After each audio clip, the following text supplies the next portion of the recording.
مرسي بالاعلان دوت بيبقى بيظهر ان هو ابتدى يخش عصر الدكتاتوريه من اول وجديد،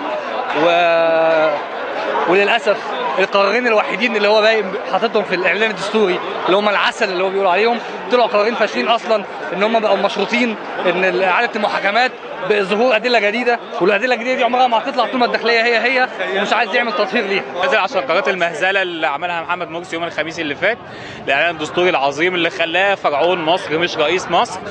الثوره ما قامتش عشان يجي لنا ديكتاتور جديد، اوكي كان عندنا ديكتاتور قبل كده، احنا عايزين الثوره تنجح، عايزين رئيس يكون مقتنع بان الثوره ديت، ورئيس يكون همه مصلحه البلد مش هم مصلحه الجماعه، ومش هنمشي من الميدان لغايه ما ده يحصل. مفيش حاجه من اهداف الثوره اتحققت، لان الاخوان المسلمين اخذوا كل حاجه من غير ما يدوا الشعب حاجه. ارفض الاخوان، بيبيعوا مصر، بيبيعوا مصر، بيبيعوا مصر.